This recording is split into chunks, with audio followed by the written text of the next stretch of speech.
In the lawless lands of the Old West, a young woman was forced into a nightmare, married off by her own father to a cold-blooded outlaw. No one asked her. No one cared. Her life became a sentence she never deserved. But when all hope seemed lost, a quiet cowboy appeared. Not with promises, but with action. He didn't speak much. But when she ran, he rode beside her. And together they risked everything for freedom, for truth, and maybe even love. This is a story of bravery, sacrifice, and a love that grew not from words, but from courage.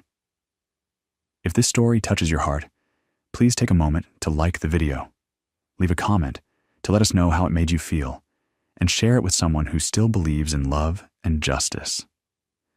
Don't forget to subscribe to our channel for more powerful Western tales. And most importantly, stay with us until the very end. You won't want to miss what happens next. In the untamed territories of the American West, a young woman's life crumbles beneath her father's iron will. Forced into marriage with one of the most notorious outlaws in the territory, she faces a future chained to a man whose mere name strikes terror in the hearts of settlers and lawmen alike. Her dreams of freedom seem to vanish like morning mist under the harsh frontier sun. But destiny has different plans. When a mysterious cowboy, hardened by years on the frontier, yet guided by an unwavering moral compass, crosses her path, everything changes. Now they're both running for their lives, pursued across the savage wilderness by not only her murderous outlaw husband, but also her father's relentless men, while an unexpected love blooms in the shadow of danger. Will their desperate bid for freedom cost them everything, including each other? Before we jump back in, tell us where you're tuning in from. And if this story touches you, make sure you're subscribed, because tomorrow I've saved something extra special for you. The morning sun cast long shadows across the Mitchell ranch as Sarah worked the brush through her horse's mane, each stroke methodical and purposeful. Dawn was her sanctuary, the only time she truly felt free from her father's watchful eye. The sprawling ranch, with its 1,000 acres of prime Texas grazing land, had once been her playground. Now at 20, it felt more like a gilded cage. Thunder, her bay stallion, nickered softly as she worked, his warm breath visible in the cool morning air. Sarah pressed her forehead against his neck, inhaling the familiar scent of hay and horse. That had been her comfort since childhood. Since her mother's passing 7 years ago, these quiet moments with Thunder were often her only solace. "Sarah!" Her father's voice cracked through the morning stillness like a whip. "Get in here, girl. There's business to discuss." Thomas Mitchell's voice carried the weight of authority earned through decades of expanding his cattle empire. Other ranchers spoke his name with a mixture of respect and fear, but few knew the man behind closed doors. Sarah knew both sides intimately, the shrewd businessman who had built the largest ranch in 3 counties, and the father whose love had twisted into something resembling ownership after her mother's death. She gave Thunder a final pat and squared her shoulders. The wooden steps of the main house creaked beneath her boots as she climbed to the porch, each sound a countdown to another confrontation. Inside, her father stood at his massive oak desk, papers spread before him like battle plans. The morning light through the window caught the silver in his hair, but did nothing to soften the hard lines of his face. Wilson's signed over there. "Water rights," he announced without preamble, tapping a document with one thick finger. "That's the 3rd piece of land this month. By winter, we'll control every water source from here to the Miller Creek." Sarah's stomach tightened. She knew what signed over usually meant. Families pressured until they had no choice but to sell. She'd seen too many neighbors leave with empty wagons and hollow eyes. Did they want to sell, father? His sharp glance told her she'd stepped too far. Want has nothing to do with it. This is business. The strong survive, the weak move on. Your mother never understood that either. The mention of her mother stung like salt in an old wound. Catherine Mitchell had been everything Sarah aspired to be, gentle but strong, kind but resolute. The fever that took her had left more than an empty space at the dinner table. It had carved a void in Thomas Mitchell that he filled with ambition and control. Speaking of business, he continued, shuffling through his papers, we're having guests for dinner tonight, important guests. Wear that blue dress your mother loved, and do something with your hair. You look like you've been rolling in the hay. Sarah touched her wind-tangled hair self-consciously. She knew better than to argue about the dress, though the thought of wearing her mother's favorite made her chest ache. Who's coming? Jake Harrison and his associates. Her father's tone was casual, but his eyes were sharp on her face. He's got interests in several territories. Smart man, understands the importance of strategic alliances. The name sent a chill down Sarah's spine. Everyone knew Jake the Snake Harrison, or at least they knew the stories. Cattle that disappeared in the night, ranches that mysteriously burned after refusing his protection, men who spoke against him and were never seen again. That her father would do business with such a man spoke volumes about how far he'd strayed from the principles he'd once taught her. Sarah turned to leave, her mind already racing with the implications of this dinner, but her father's voice stopped her at the door. Sarah. She looked back to find him staring at her with an expression she couldn't quite read. You're all I have left of her. Everything I do, the ranch, the expansion, all of it. It's for your future. You understand that? Don't you? For a moment, she saw a flicker of the father she remembered. The man who had taught her to ride, who had held her through nightmares, who had loved her mother with a passion that lit up every room they shared. But then his face hardened again, and she knew her answer didn't matter. Thomas Mitchell had already decided what was best for her future, just as he decided everything else. Yes, father, she said quietly, and left to prepare for a dinner that would change her life forever. The blue dress felt like a shroud against Sarah's skin as she stood at her bedroom window, watching dust clouds approach from the distance. 3 riders, their shapes distorted by the setting sun. Even from here, she could distinguish Jake Harrison's silhouette, tall and lean like a predator stalking its prey. Stories about the snake had circulated through every saloon and general store in the territory.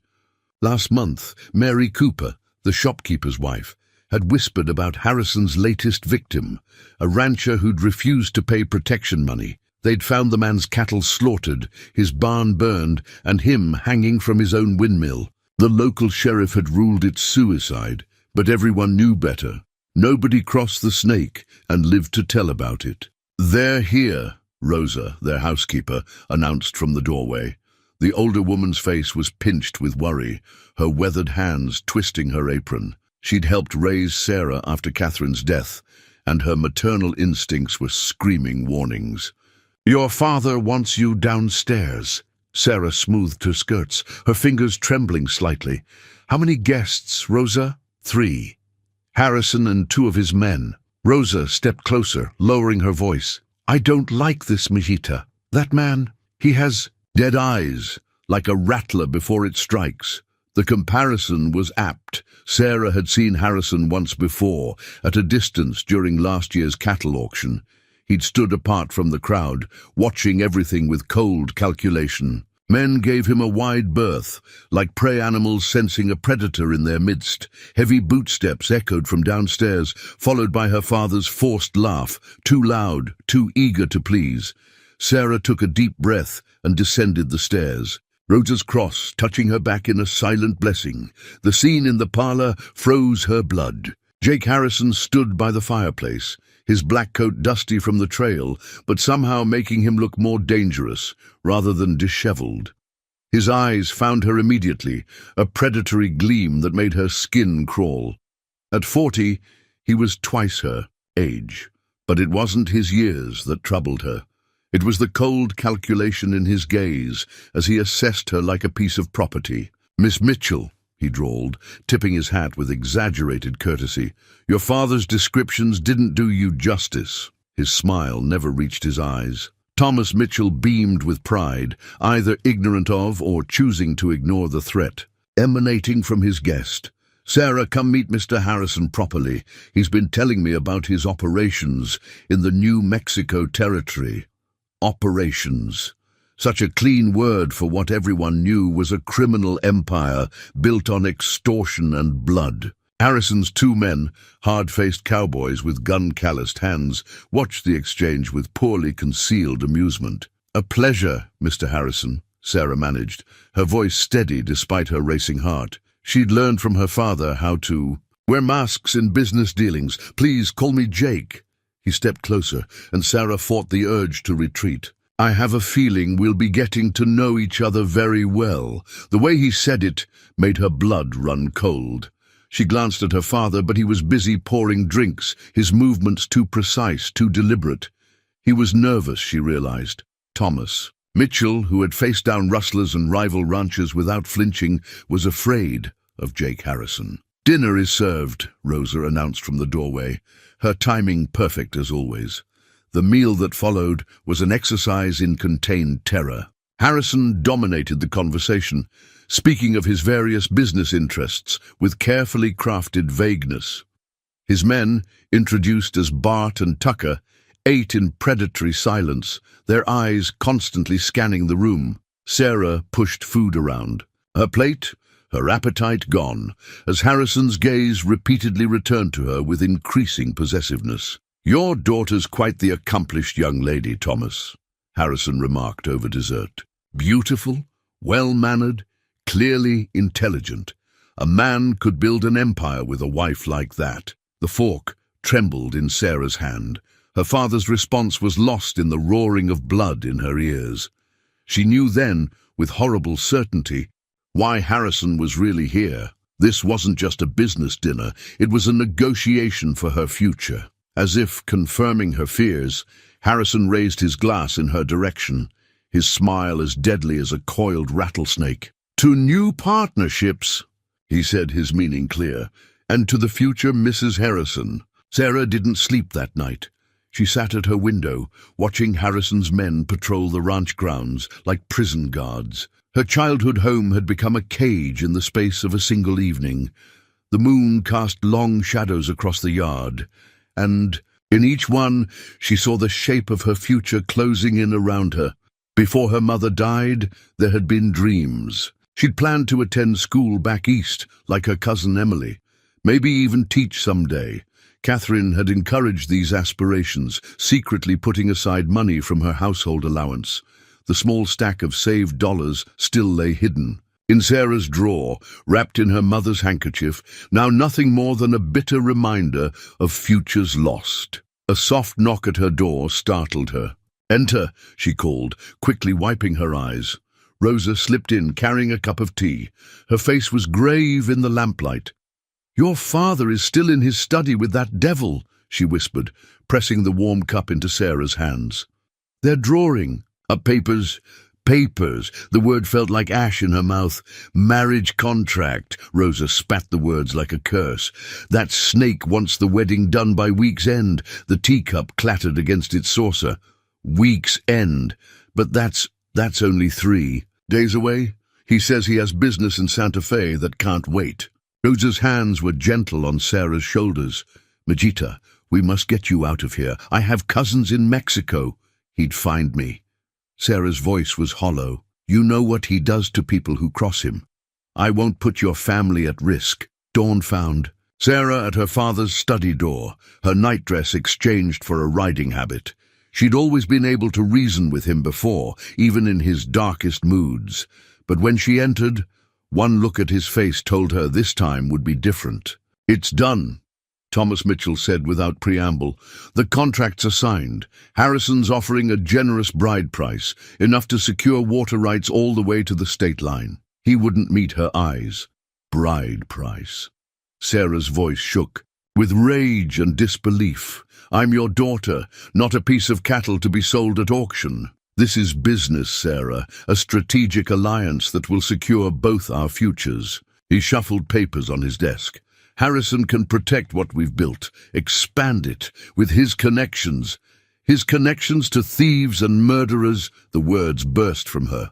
"Mother would never have allowed this." The blow came so fast, she hardly saw it coming.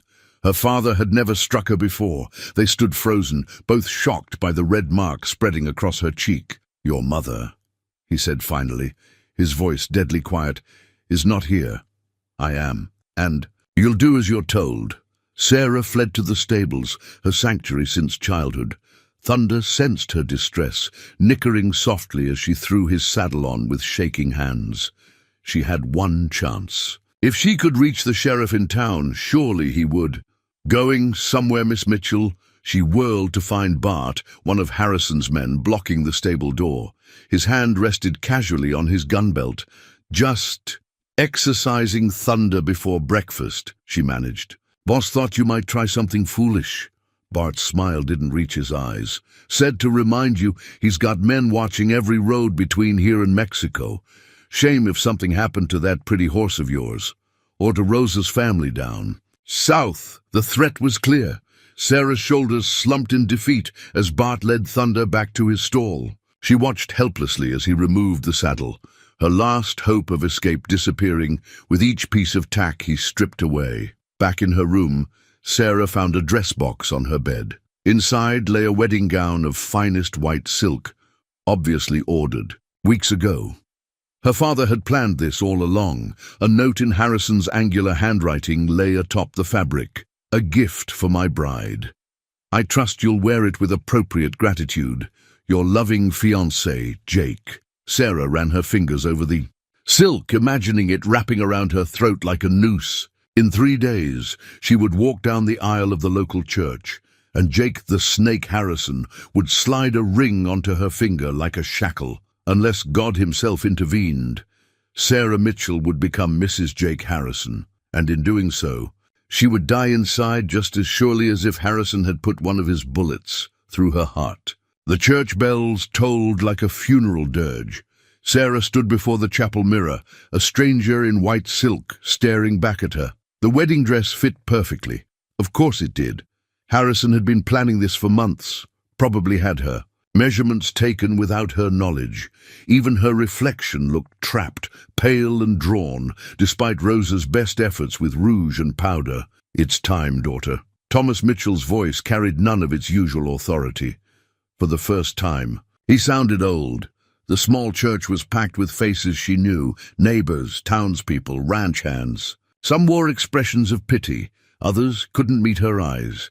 Harrison's men lined the walls, a clear message to anyone considering interference. At the altar, the snake waited in his finest black suit, looking every bit the respectable businessman. Only his eyes betrayed him, cold and possessive, as they tracked her slow walk down the aisle.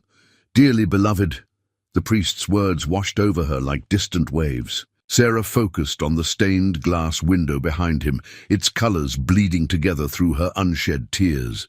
A dove trapped in flight, forever frozen in colored glass. How fitting.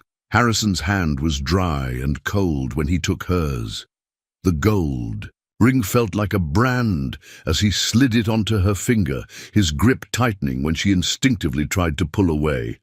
"With this ring I thee wed," he said, loud enough for all to hear.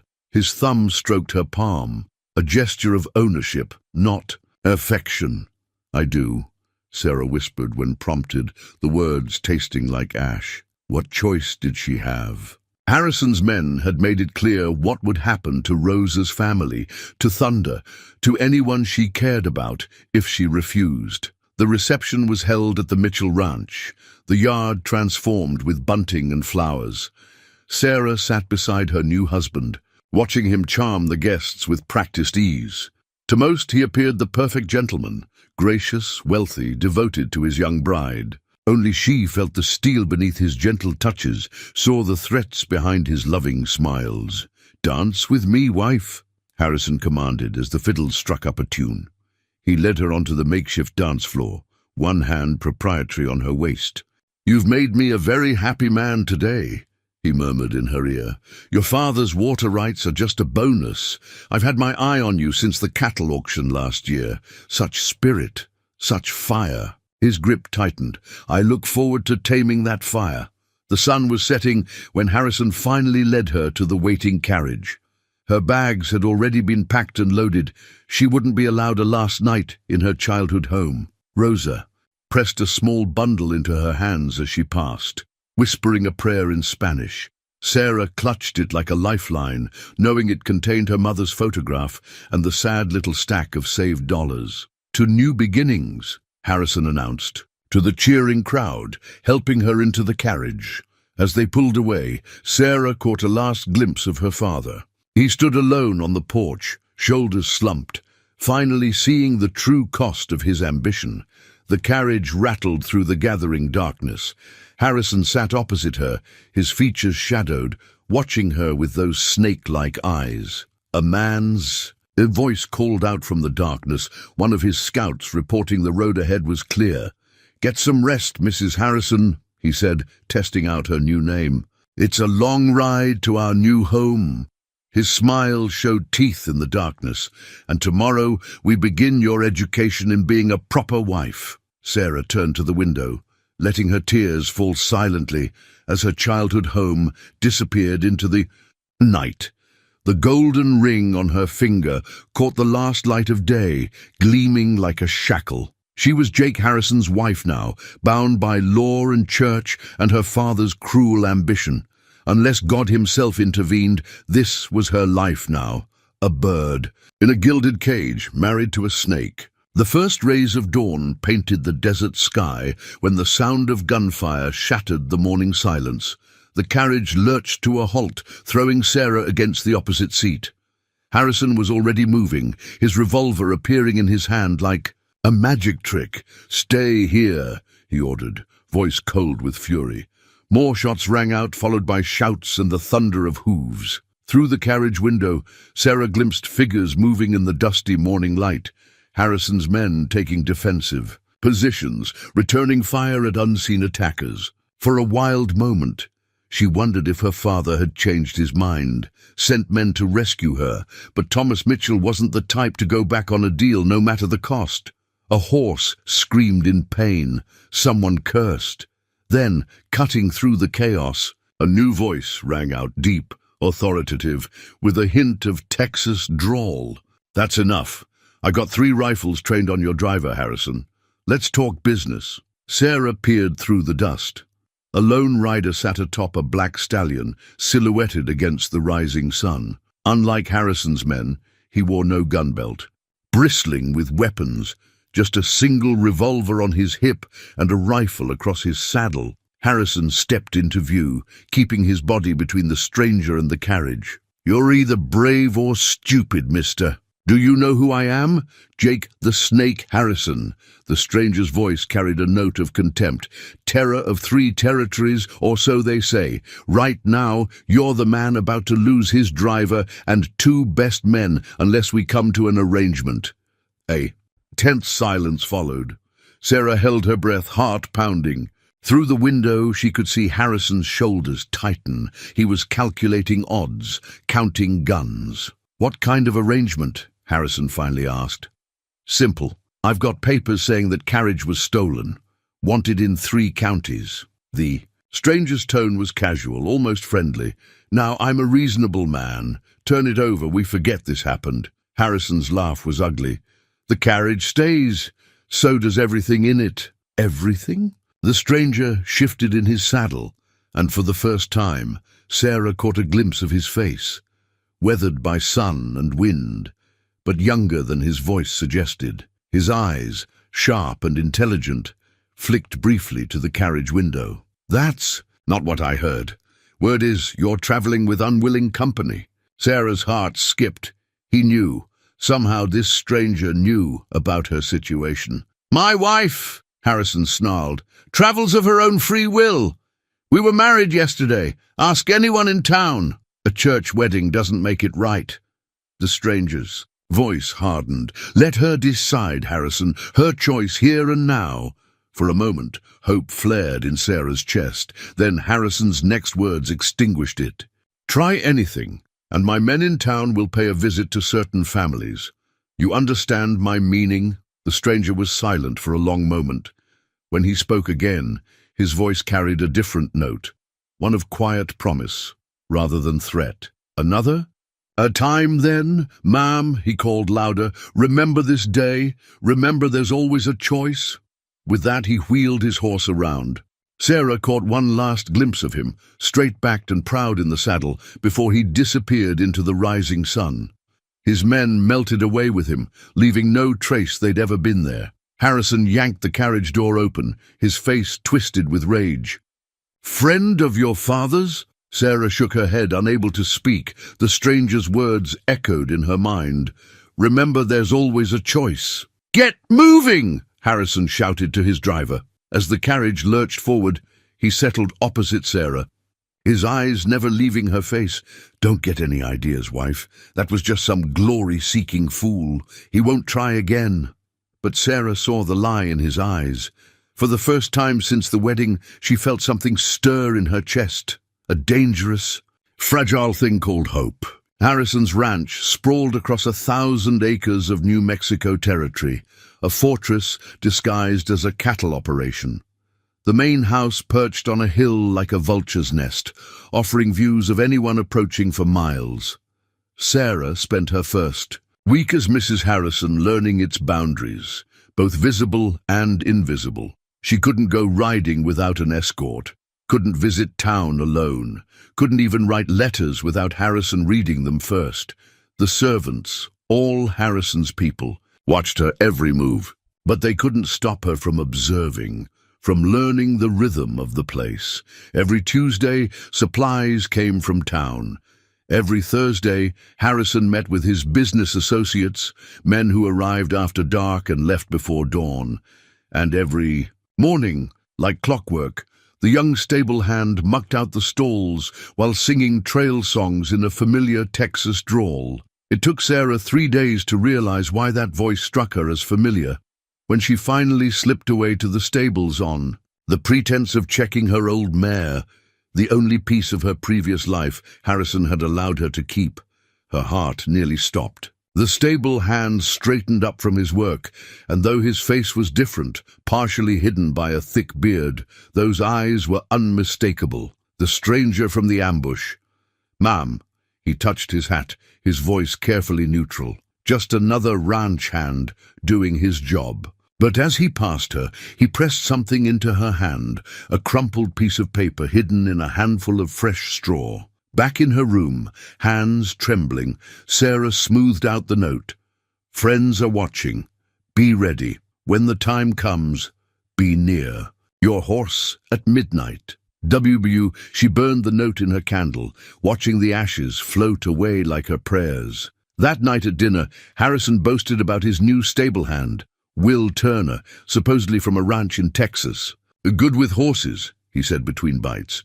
"Though a bit simple, doesn't talk much." Sarah kept her eyes on her plate, fighting to keep her expression neutral. Inside, her mind raced. The stranger, Will, had somehow infiltrated Harrison's operation. But why? Was he a lawman, a rival outlaw, or something else entirely? Over the next few days, they developed a subtle language of their own. A hummed tune meant Harrison was away. A dropped horseshoe meant his men were planning something. Each morning, Sarah found tiny notes hidden in her mare's stall.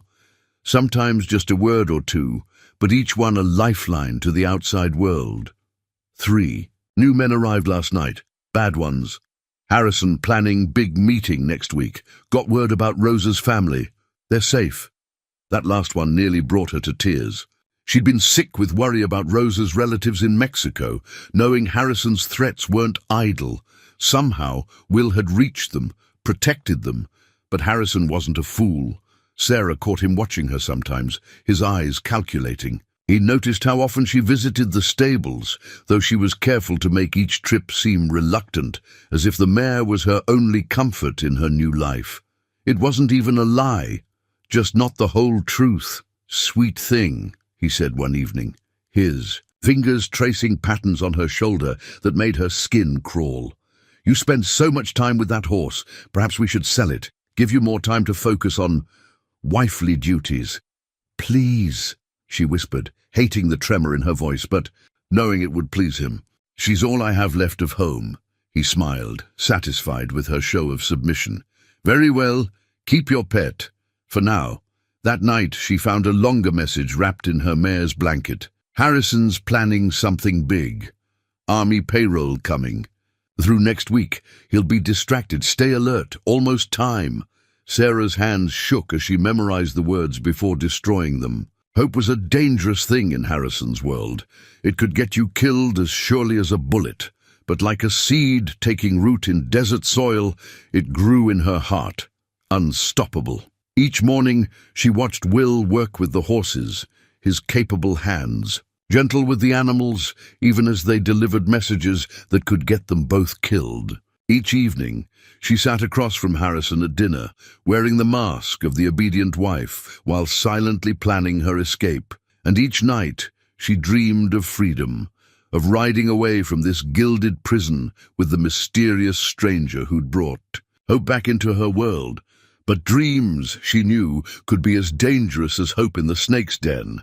Will's back burned with awareness as he worked in the stables, Harrison's men watching him with increasing suspicion. 2 weeks of playing the simple stable hand had yielded more information than he'd expected, but also more danger than he'd bargained for. The snake's operation went deeper than anyone had suspected. It wasn't just cattle rustling and protection rackets. Harrison had his fingers in everything: gun running, army supply theft, even land deeds mysteriously transferred after owners disappeared. The ledger Will had discovered hidden in the barn office told a story of corruption reaching all the way to the territorial governor, but it was Sarah who complicated everything. Will had come here with a badge hidden in his saddlebag and a mission to bring down Harrison's operation. He hadn't counted on her, on the quiet strength in her eyes, the careful way she carried herself like someone used to walking through a room full of rattlers. Every time he slipped her a note, their fingers brushing for the briefest moment, he felt the weight of her trust, the responsibility of it. "Turner!" Bart's voice cracked across the yard. "Boss wants the black stallion. Saddled, now!" Will kept his movements unhurried, playing the role of the dim-witted stable hand. As he worked, he watched Harrison's right-hand man through lowered lashes. Bart had been asking questions in town, particularly about new faces in the territory. The stallion, a mean-spirited beast that only Harrison could ride, snapped at Will as he approached with the saddle. In the adjacent stall, Sarah's mare nickered softly. Will had hidden his latest note in her feed bag, but now he wondered if it had been too risky, if Harrison's suspicions were growing. "Having trouble there, boy?" Harrison's smooth voice froze. The blood in Will's veins. The snake stood in the stable doorway watching Will struggle with his stallion, but it was the man beside him that made Will's pulse race. Sheriff Davies from 3 counties over. The same sheriff who'd sworn him in as a deputy 2 months ago. Will kept his head down, adjusting straps with exaggerated care. If Davies recognized him, everything would unravel. Sarah would pay the price. "New hands slow," Bart reported. "But good with the horses." Harrison moved closer and Will felt those cold eyes studying him. "Where did you say you were from, Turner?" "Texas, sir, Coleman County." Will thickened his drawl, made himself sound slower, simpler. "Worked the bar tea spread for it went under." "Coleman County." Harrison's voice was thoughtful. "Sheriff Davies. He was just telling me about some interesting happenings in Coleman.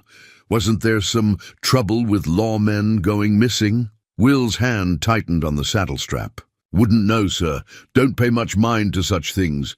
The tension stretched like a horsehair about to snap. Then Sarah's voice rang out across the yard. "Mr. Harrison, father's letter has arrived." The distraction worked. Harrison's attention shifted immediately, his ego unable to resist news from his new father-in-law. As the men left the stable, Will caught Sarah's eye through the window. The fear there matched his own. That evening, Will made his riskiest move yet. While Harrison was occupied with his weekly business meeting, Will slipped into the ranch office. The safe behind the desk held enough evidence to hang Harrison 10 times over, if Will could just get to it. He was halfway through the combination when a floorboard creaked behind him. Will spun, hand dropping to his hidden gun, only to find Sarah in the doorway, "Harrison's coming," she whispered urgently. "One of his men saw a light." Will doused the lamp and pulled her into the shadows just as voices approached. They stood pressed together in the darkness, barely breathing, as Harrison and Davies passed by the office window. "Don't trust him," Davies was saying. "Something about that stable hand." "Already taken care of." Harrison's voice was satisfied. "Sent a wire to Coleman. If he's not who he says he is, we'll know by morning." Sarah's hand found Will's in the darkness, squeezing in warning. They both knew what happened to people Harrison suspected of betrayal. Come morning, Will's carefully constructed cover would shatter like a mirror hit by a bullet. The price of freedom, Will realized, had just gone up.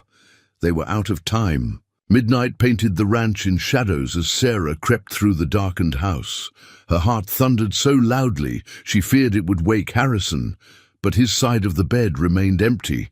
He was still in his study, poring over ledgers with his men. The wire from Coleman would arrive with tomorrow's mail coach. They couldn't wait that long. She'd packed little: her mother's photograph, a change of clothes, the money she'd saved for school, the wedding ring she left on the bedside table, her final act of defiance. As she slipped down the back stairs, every creak sounded like a gunshot. The stable doors were already open when she arrived, Will's shadow moving purposefully among the horses. He'd prepared 4 mounts, her mare, his own horse, and 2 fresh ones for when they needed to switch. In the darkness, she could finally see him as he truly was, the dim-witted stable hand act stripped away. He moved with the fluid grace of a man accustomed to danger. "Ready?" he whispered, helping her mount. Before she could answer, a door slammed in the main house. Lanterns flared to life, voices raised in alarm. "The study!" Sarah gasped. "They must have found the safe open." Will's face hardened.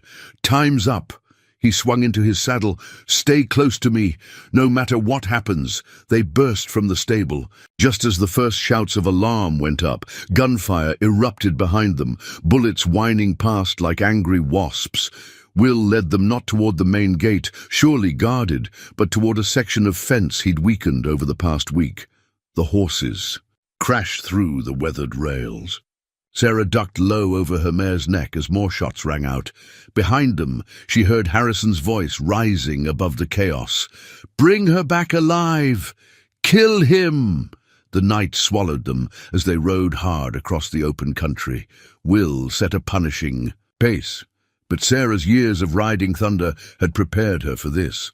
They crossed 3 streams to confuse the pursuit, switched to the fresh horses at a full gallop, a trick Will must have learned from his time hunting outlaws. Dawn found them, in rocky terrain, the sounds of pursuit finally fading. Will led them into a narrow canyon, then up a nearly invisible trail to a sheltered cave. Inside, Sarah was surprised to find supplies already cached: food, ammunition, even medical supplies. "You've been planning this," she said as they tended to the horses. Will nodded, checking the canyon below for signs of pursuit. "Since the day I saw you in that carriage. Couldn't stand seeing you caged like that." He paused, then added softly, "Though I didn't plan on caring so much about the rescue." Heat bloomed in Sarah's cheeks. But before she could respond, Will stiffened. Voices echoed from the canyon below. Harrison's men, splitting up to search. "The hills, they're too close," Will muttered. "We need to move." But as they led the horses out, a rifle cracked from above. Bart and 2 others had circled around, cutting off their escape route. Will shoved Sarah behind a boulder as bullets sparked off the rocks around them. "Give her up, lawman," Bart called. "Boss says you can still ride away from this." Will's answer was a carefully aimed shot that sent Bart ducking for cover. "Sarah," he said quietly, reloading, "there's a trail down the back side. Take it north. Follow the morning star. There's a marshal's station in—" "No." The word surprised them both. "I won't leave you here, Sarah. I'm done letting men make my choices for me." She pulled her father's old revolver from her saddlebag. She'd taken it from Harrison's gun cabinet the night before. "We escape together, or not at all." Something flickered in Will's eyes, respect, admiration, and something warmer. Then his. Expression hardened as more of Harrison's men appeared below. "Together then," he said, "but we do this my way." What followed was a masterclass in frontier warfare. Will had them separate the horses, sending them in different directions to draw fire and attention. They used the maze-like canyon to their advantage, drawing their pursuers into crossfires of their own making. Sarah proved a better shot than Will expected. Years of hunting with her father hadn't been wasted. When the last of their ammunition was spent, they made their final break for freedom. 2 fresh horses, a desperate ride across open ground with bullets singing around them. Behind them, Harrison's furious roar echoed off the canyon walls. They were free, but freedom, Sarah knew, would come with a price. Harrison would never stop hunting them. Her father's men would join the chase. They were riding into a future as uncertain as the desert wind, with nothing but their horses, their wits, and their trust in each other. But as the sun rose fully over the horizon, painting the desert in gold, Sarah felt no regret. For the first time since her wedding day, she was choosing her own path. And the man riding beside her, he was part of that choice too. The desert sun beat down mercilessly as Sarah and Will pushed their horses through the unforgiving terrain.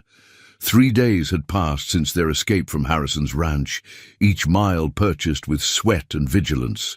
They traveled by night when possible, but water needs forced them to move in the scorching day more often than Will liked. "We need to rest the horses," Will said, guiding them toward a cluster of rocks that offered some shade. "They won't last." Another hour in this heat. Sarah dismounted, her legs shaky from hours in the saddle.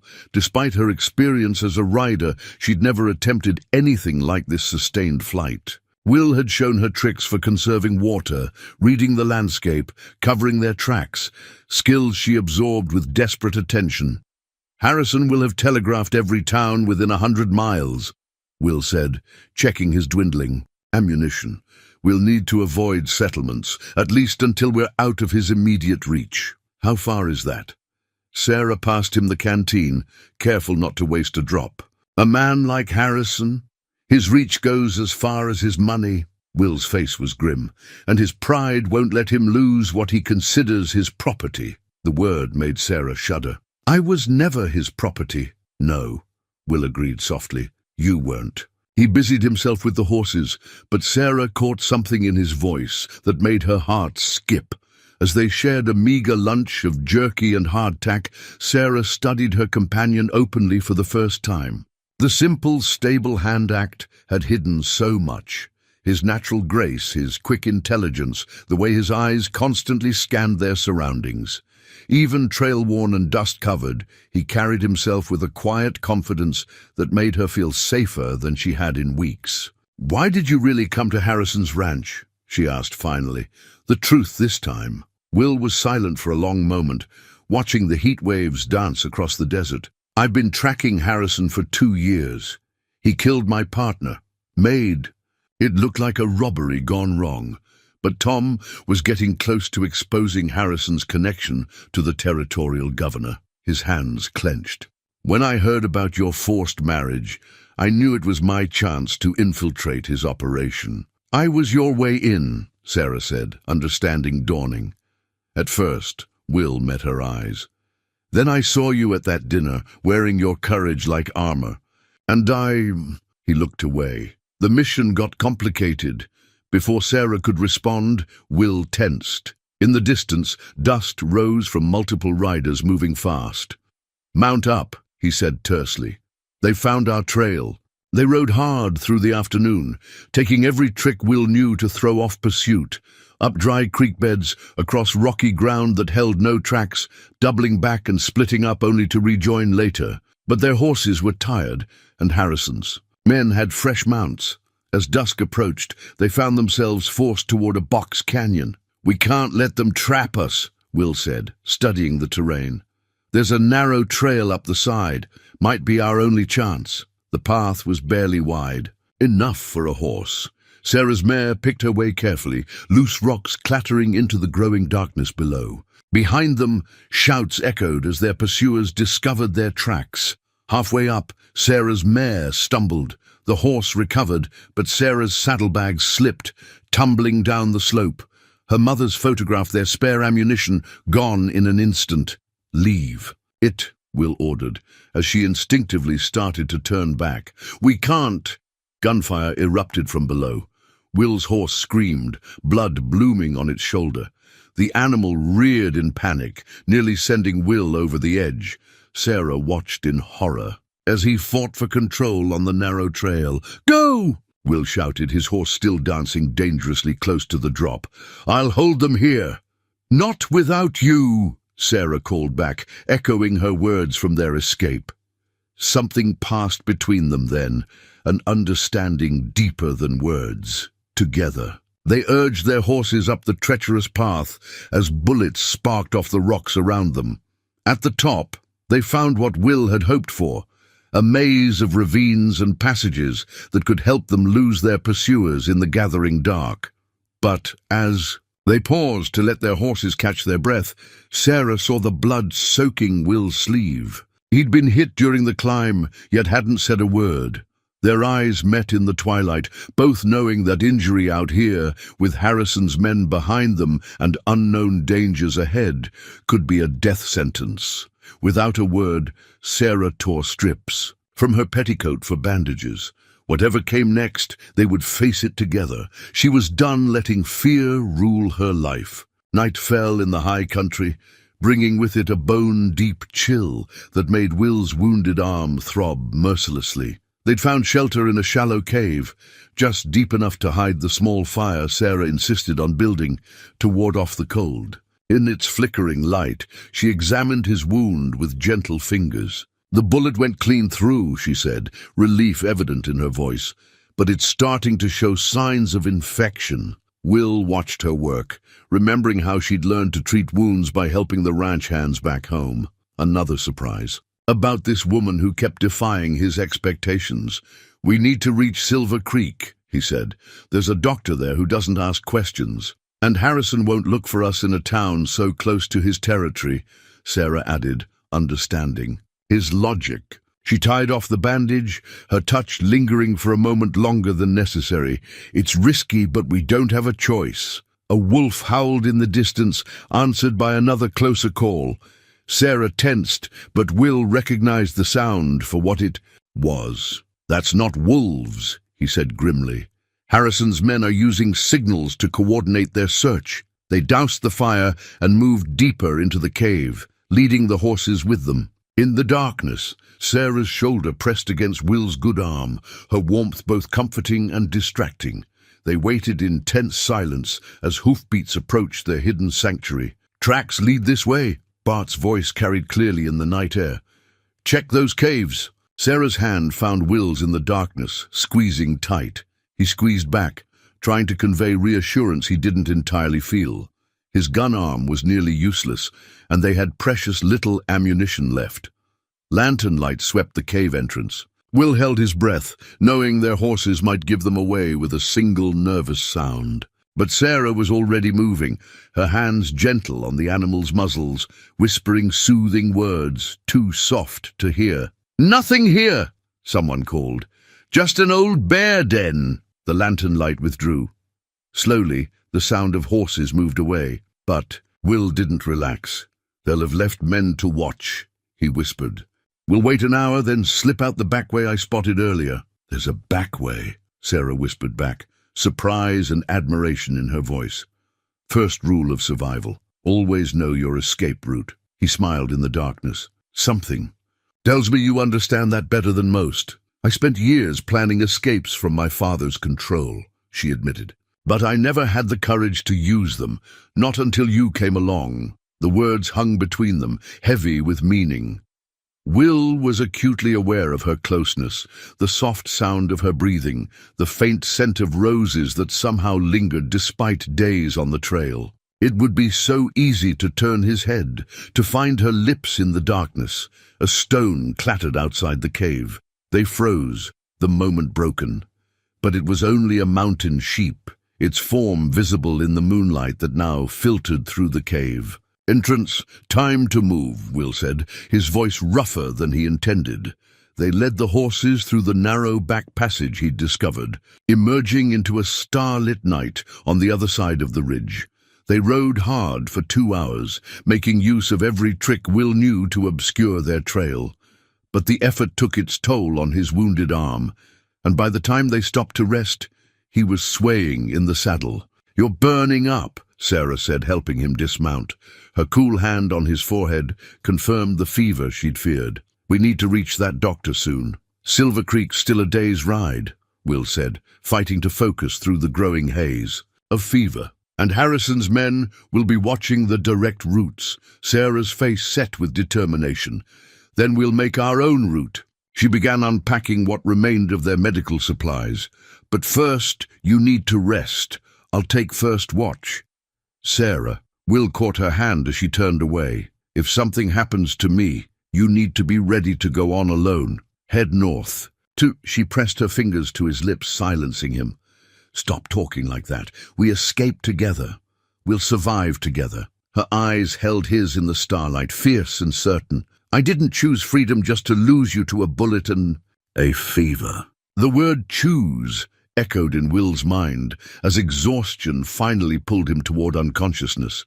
She'd chosen this path, chosen him, and as her cool hands tended his fever through the night, he realized he'd do anything to prove worthy of that choice. Silver Creek emerged from the morning mist like a mirage, a handful of buildings clinging to existence in the harsh territory. Will's fever had worsened through the night, and Sarah had to help him stay mounted as they approached the town. His skin burned beneath her touch, and his usually sharp eyes were glazed with pain. "Doc Matthews," he mumbled, pointing weakly toward a weathered building at the edge of town. "Old army surgeon. Patched me up before." Sarah scanned the quiet streets for signs of Harrison's men as they rode to the doctor's house. The town seemed peaceful enough, but she'd learned to distrust peaceful surfaces.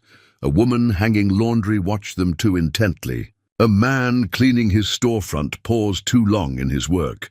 The doctor's door opened before they could knock, revealing a gruff-faced man with silver hair. "Wondered when you'd show up, Stone," he said, helping Sarah get Will inside. "Word's been spreading about Harrison's runaway bride and a mysterious lawman. Can you help him?" Sarah asked, watching as Matthews examined Will's wound. The doctor's face was grim. "Infection's set in bad. He needs medicine I don't have." He looked at Sarah carefully. "But Hank at the general store keeps a supply. For the right price." "I have money," Sarah said, reaching for her remaining funds. "Not that kind of price, miss."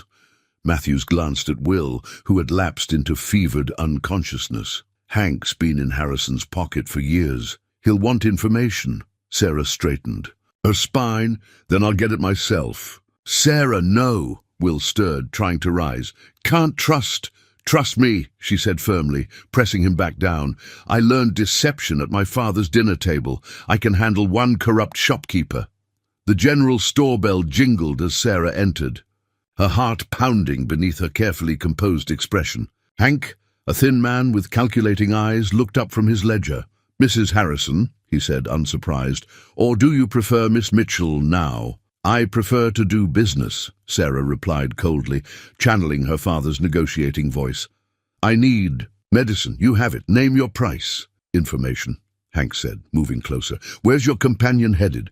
Which marshal's office does he report to?" Sarah let her shoulders slump, as if in defeat. "I don't know. He doesn't trust me with details." She blinked back tears that weren't entirely false. "I just want to go home. My father—" "Of course you do." Hank's voice oozed sympathy. "Tell you what, I'll send word to Harrison. Let him know where to find his bride. The lawman won't survive the night without medicine anyway." Sarah's hands clenched behind her back. How long before they come?" "Couple hours at most. Telegraph office is right here." Hank gestured to the back room. "I'll send the message, then get you that medicine." "Show of good faith," Sarah nodded, watching him disappear into the back. The moment he was gone, she vaulted over the counter, grabbing the medicine bottles she'd spotted earlier. She shoved them into her pockets just as Hank returned. "Message." "Sent," he said smugly. "Now about that medicine." But Sarah was already running, the bell jangling behind her. She heard Hank's shout of alarm, then the thunder of boots as others joined the pursuit. Harrison's men had been waiting in town all along. She burst into the doctor's house. "We have to go. They're coming." Matthews was already helping Will to his feet. "Back door," he ordered. "Horses are ready." "You knew?" Sarah asked, even as she supported Will's weight. "Hank's telegraph has been dead for months," Matthews said grimly. "Told you he was in Harrison's pocket. Figured he'd try something like this." They emerged into the alley behind the house. True to his word, their horses were saddled and waiting, along with fresh supplies. Will managed to mount with Sarah's help, though his face was grey with pain. "Here!" Sarah pressed the stolen medicine into Matthew's hands. "Quick, before they—" Gunfire erupted from both ends of the alley. Matthews went down with a cry of pain as Sarah's horse reared in panic. Through the chaos, she saw familiar faces. Closing in, Harrison's men led by Bart himself. "Get out of here!" Matthews shouted from the ground, drawing a hidden pistol and returning fire. "I'll hold them off." Sarah hesitated, but Will grabbed her reins. "He's right. Ride!" They galloped out of the alley as Matthew's covering fire kept their enemies pinned down.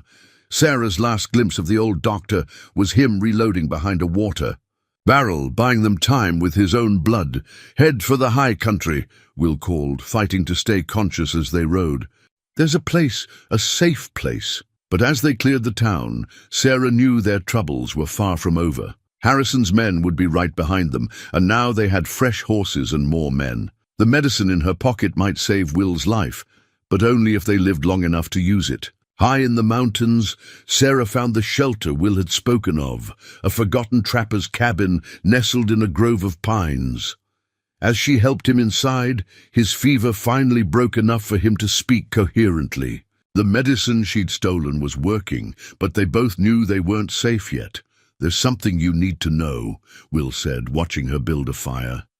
"About Harrison, about your father." Sarah stilled, sensing the weight in his words. "Tell me. It's bigger than cattle rustling or protection rackets. Harrison's building an empire out here, one built on more than just fear."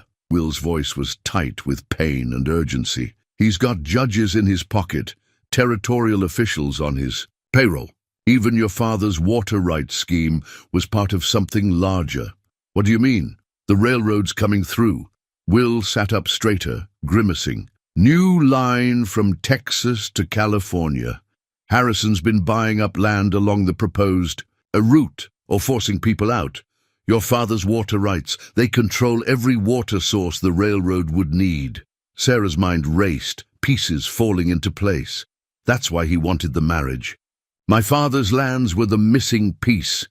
More than that, your father's connections to the territorial governor, Harrison needed those too.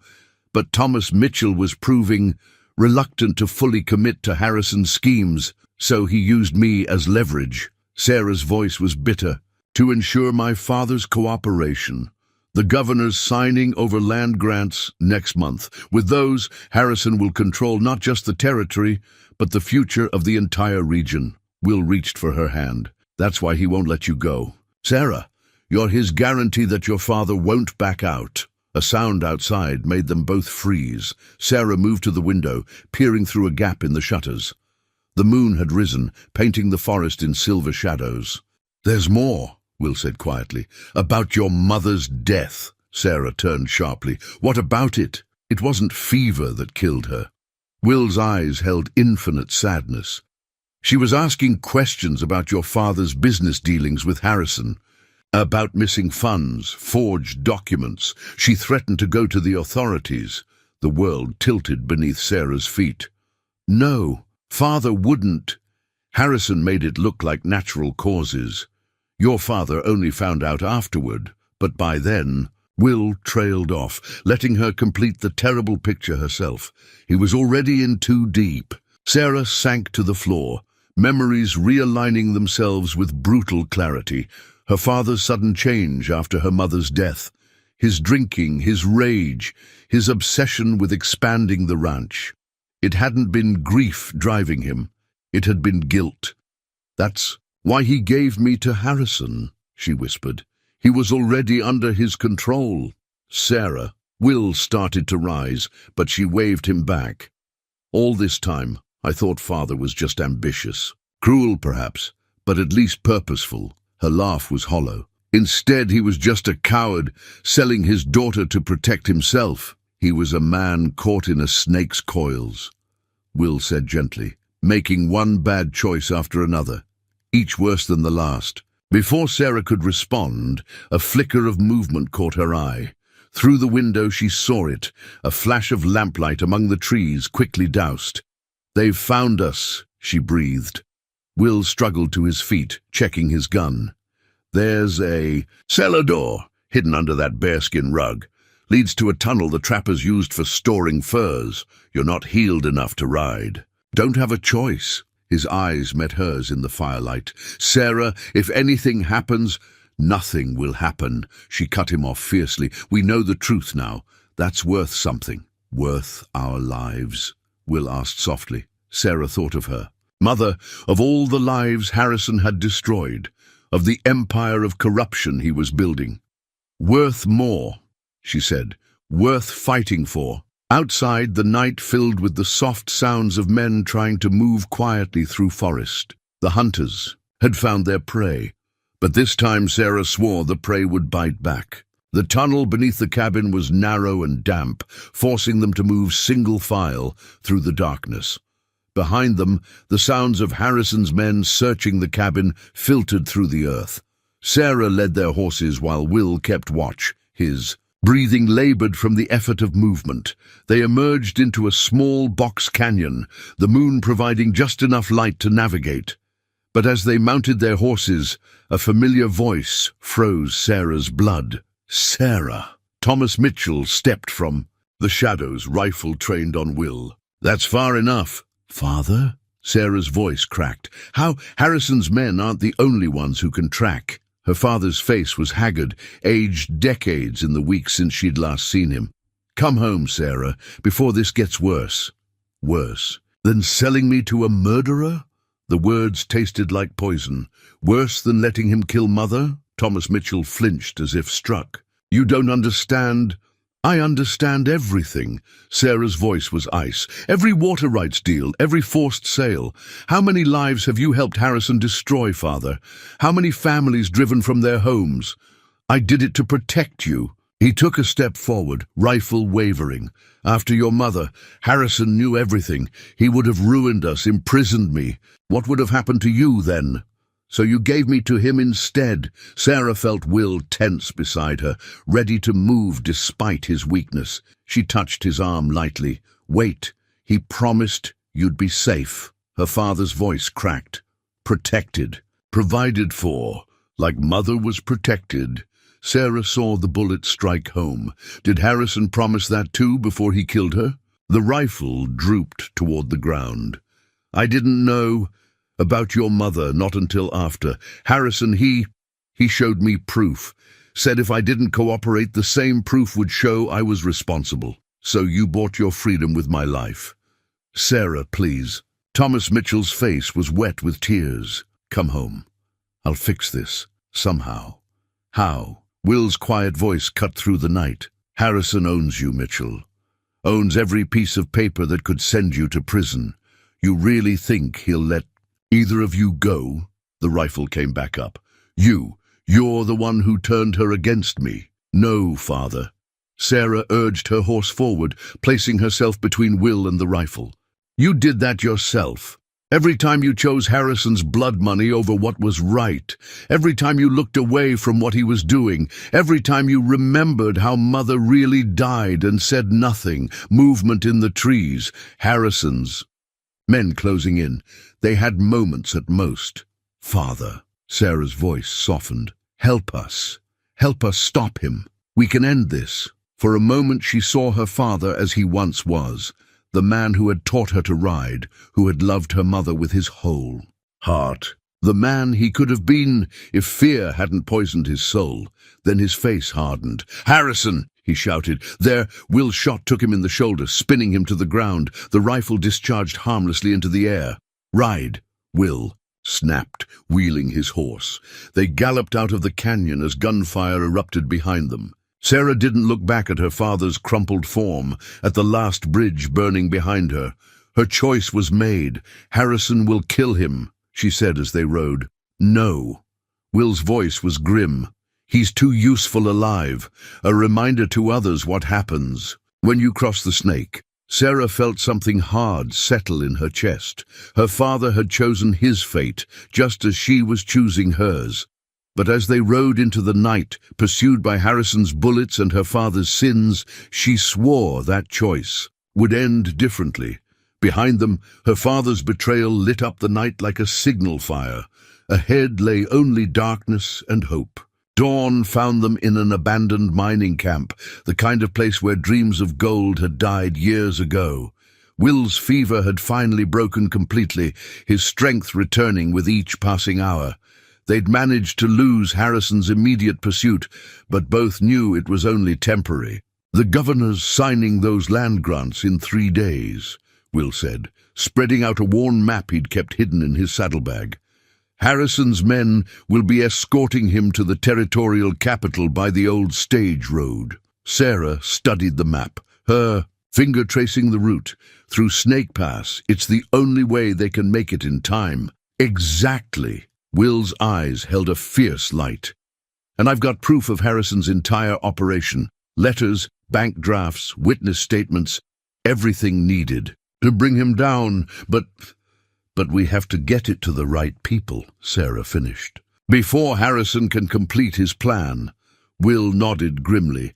The territorial marshal will be at the signing. If we can get the evidence to him, Harrison will have men watching every approach. Sarah's mind raced, remembering details from her brief time as the snake's wife. He's paranoid about the pass, says it's too easy to ambush. He would know. Will's voice was dark. He's used it that way himself, often enough. They spent the morning planning, drawing on Will's law enforcement experience and Sarah's intimate knowledge of Harrison's operation. The mining camp yielded unexpected treasures, abandoned tools, dynamite for blasting, even a few rounds of ammunition that matched Will's gun. Harrison will expect us to hit the governor's party directly, Will said as they prepared the horses. He'll have his best. And they're watching for exactly that. Sarah checked her father's revolver, now fully loaded. Then we don't do what he expects. It's risky. Will caught her arm, turned her to face him. Sarah, if this goes wrong, then we fail trying to do what's right. She met his eyes steadily. Better that than living under Harrison's boot. Will's hand moved from her arm to her face, calloused fingers gentle against her cheek. For a moment, the world narrowed to just this. His touch, his eyes, the way her heart raced at his closeness. When this is over, he said softly, if we survive. Hoofbeats in the distance shattered the moment. They sprang apart, weapons ready, but it was a single rider approaching with hands raised. Doc Matthews, arm in a sling but very much alive. Figured I'd find you here, the old doctor said, dismounting stiffly. Harrison's got the whole territory looking for you two, offering rewards, spreading stories about a dangerous criminal kidnapping. His beloved wife. How did you escape? Sarah asked, helping him sit. Harrison's men aren't as thorough as they think.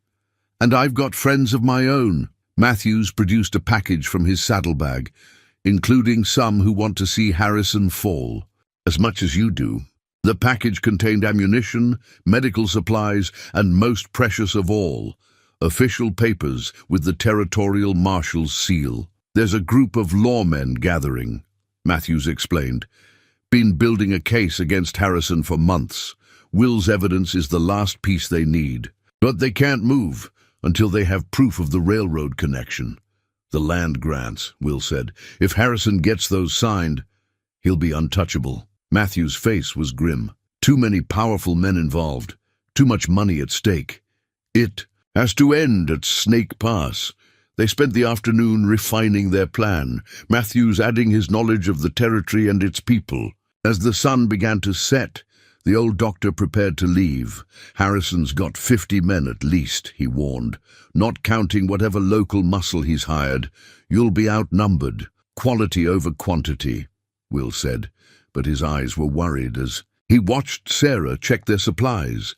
Matthews caught the look. "You love her," he said quietly. "That obvious."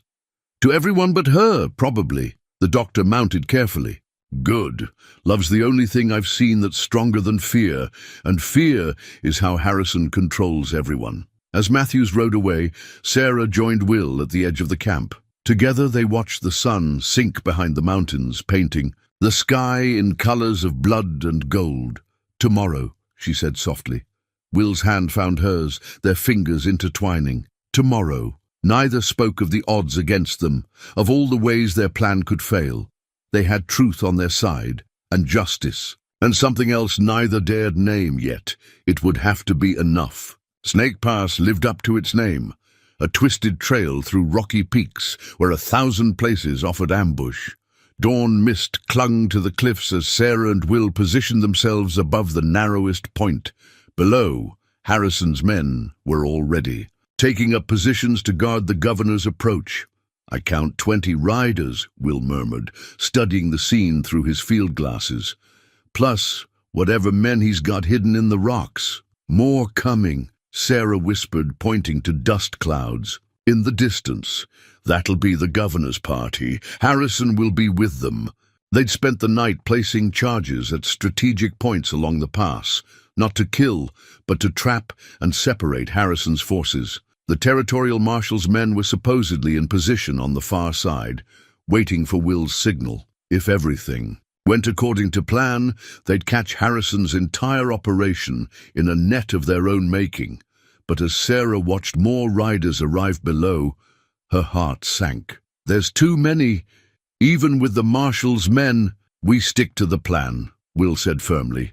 "Get the evidence to the marshal. Let him arrest Harrison legally. That's the only way to make it stick." A rider broke away from the new arrivals, heading up a trail toward their position. Sarah's breath caught as she recognized the silhouette. "Father," she breathed. Thomas Mitchell's arm was still in a sling from Will's bullet, but he sat his horse with familiar determination. He was alone, either very brave or very foolish. "Cover me," Will said, rising, "but don't shoot unless he forces me to," Sarah finished.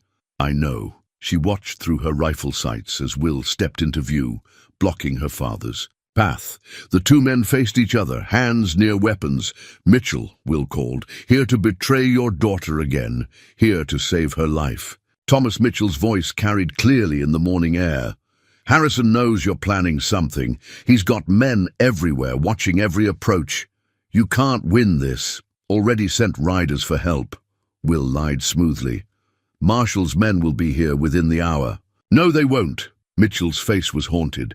"Harrison found your friends in town, the doctor, the others who were helping you. They're all dead." Sarah's heart turned to ice. "Doc Matthews, their allies, all gone?" It couldn't be true. "You're lying," Will said, but uncertainty crept into his voice. "Wish I was." Mitchell swung down from his horse, hands raised. "Harrison's done playing games. He wants Sarah back, wants you dead, and doesn't care how many people he has to kill to make it happen." As if to punctuate his words, gunfire erupted from the cliffs above, positions they thought were secure. Will dove for cover as bullets sparked. Off rocks around him, Sarah's rifle snapped up, picking out muzzle flashes in the shadows. 2 shots, 2 cries of pain. "Sarah!" Her father's voice was desperate. "Please, while there's still time." More riders were appearing on the ridges around them. Their carefully planned trap was becoming a noose. "Will!" Sarah called. "The charges!" He nodded grimly, reaching for the detonator, but before he could trigger it, a new voice cut through the chaos.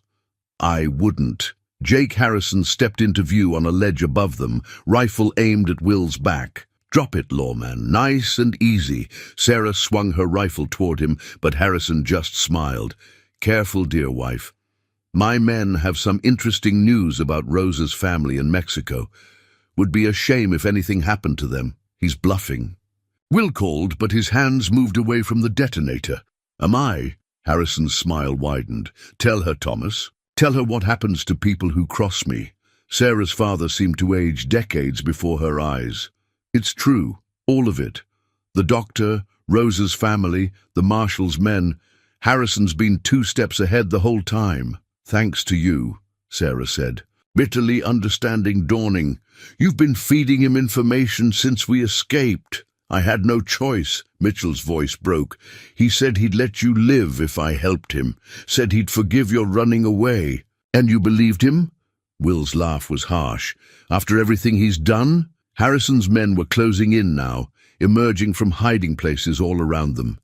Their perfect plan lay in ruins, betrayed by her own father's desperate attempts to save her. Last chance, Sarah, Harrison called. Surrender now, I'll let the lawman live. Fight and I'll kill him slowly while you watch. Sarah met Will's eyes across the distance between them.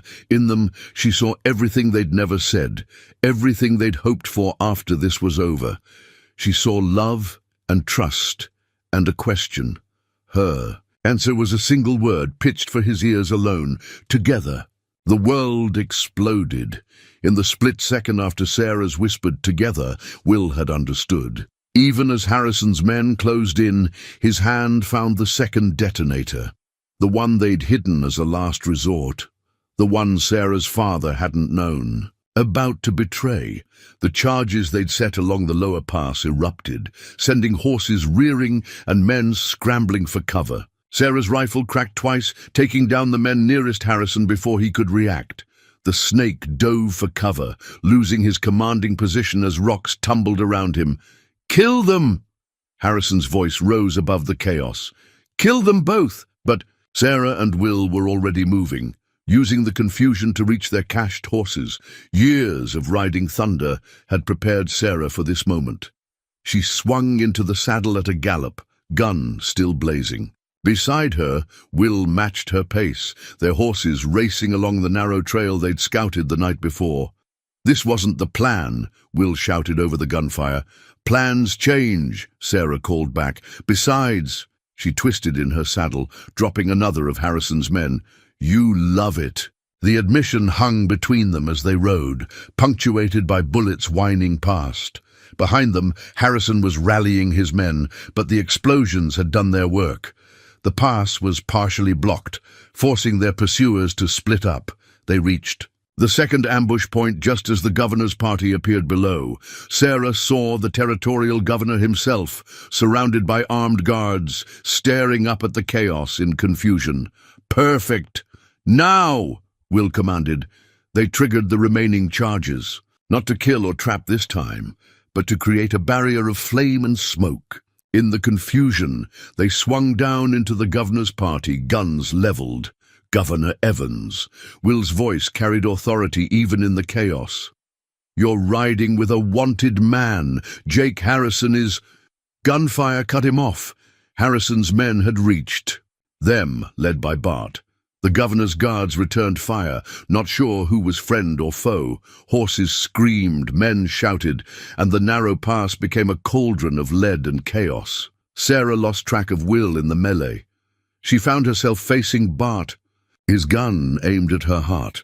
"Nothing personal, Mrs. Harrison," he sneered. "Just business." A shot rang out. Bart's expression froze in surprise as he toppled from his horse. Behind him stood Thomas Mitchell, her father's smoking gun still raised. "Sarah!" he shouted. "The evidence! Give it to the governor! I'll hold them!" A bullet took him in the chest. He fell as Harrison himself emerged from the smoke, gun trained on his fallen former partner. "Should have stayed loyal, Thomas," the snake said coldly. "No!" Sarah's scream of rage carried over the gunfire.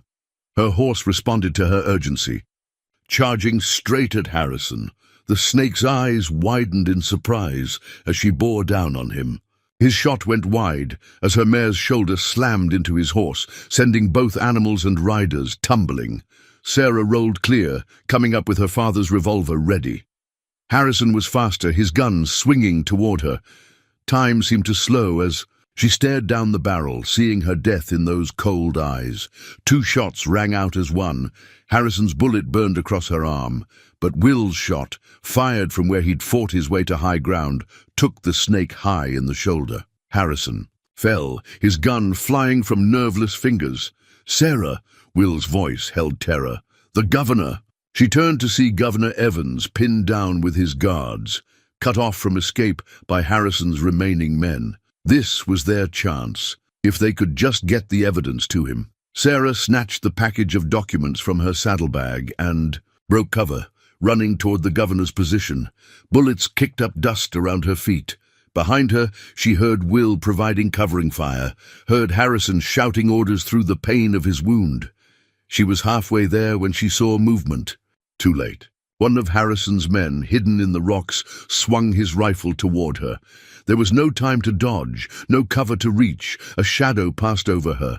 Her father, somehow still alive, threw himself into the bullet's path. They fell together as Will's answering shot took down the ambusher. Sarah. Thomas Mitchell's voice was weak, blood staining his shirt.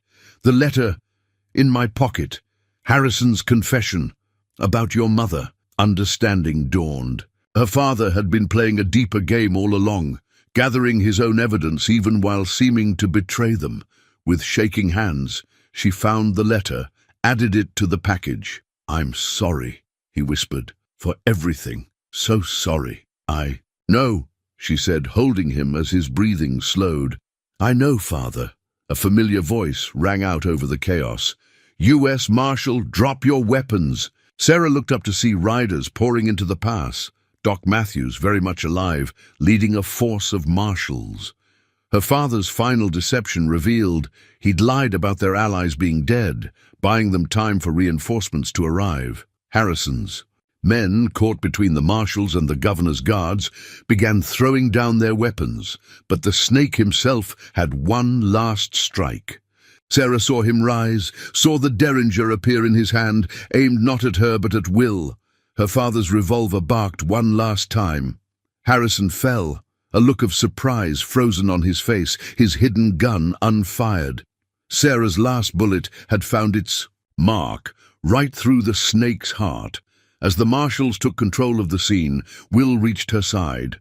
Together they handed the evidence to Governor Evans, proof of Harrison's crimes, the railroad conspiracy, and her mother's murder. Her father's final letter completed the package, his testimony from beyond death, sealing Harrison's legacy of corruption. Thomas Mitchell died in his daughter's arms, his last sight the justice he'd helped deliver. Sarah felt Will's strong hand on her shoulder, supporting her as she grieved for the father she'd lost twice, once to fear and now to courage. "He made it right," Will said softly. "In the end." Sarah stood, facing the future with clear eyes. "Yes," she said, "and so did we."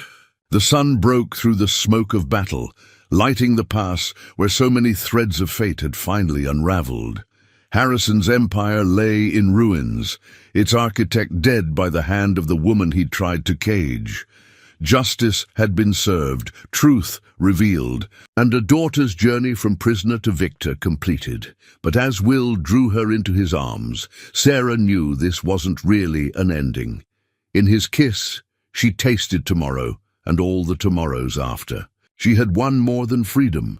She had won the right to choose her own path, her own future, her own love. Behind them, Snake Pass began to fade into memory, taking its dark history with it. Ahead lay open country, and the promise of a love born in darkness, but destined to thrive in the light. 3 months after the battle at Snake Pass, Sarah stood at her mother's grave, fresh flowers in her hands. The autumn wind rustled through the trees, carrying with it the promise of change. They'd buried her father next to his wife, together in death as they had once been in life. The Mitchell Ranch was hers now, though she'd already begun transforming it. The vast water rights her father had accumulated were being divided among the families Harrison had driven out. Displaced ranchers were returning, bringing with them new life to the territory. The railroad would still come through, but now it would serve the people rather than profit from them. "Thought I'd find you here," Will's voice came from behind her. He'd kept his marshal's badge, using it to help rebuild what Harrison had destroyed. But he'd also kept his promise to her, to face whatever came next, together. "Just saying goodbye," Sarah said, placing the flowers between the graves. "And thank you." Will's arms slipped around her waist, warm and secure.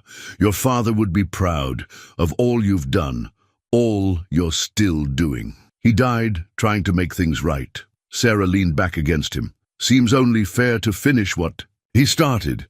In the distance, they could see riders approaching the ranch. Rosa and her family returned from Mexico to help run the place. Other former workers were coming back too, drawn by stories of the woman who'd broken the snake's hold on the territory. Speaking of finishing things, Will said, turning her to face him, Doc Matthews rode in this morning, brought something you might be interested in. From his pocket, he produced a piece of paper. Their marriage license, signed and official. They'd been waiting for the territorial courts to formally annul her marriage to Harrison, for all the legal tangles to unravel. Seems you're finally free, Will said softly, to make your own choice. Sarah took the paper, studied it in the fading light.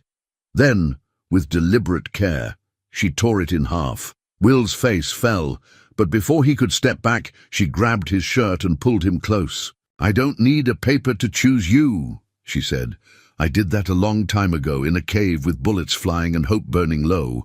But if you're asking, his smile could have lit the darkest night. I'm asking. Their kiss was witnessed only by the setting sun and two graves, monuments to the past that had led them here. But as they rode back to the ranch together, Sarah knew her mother would have approved.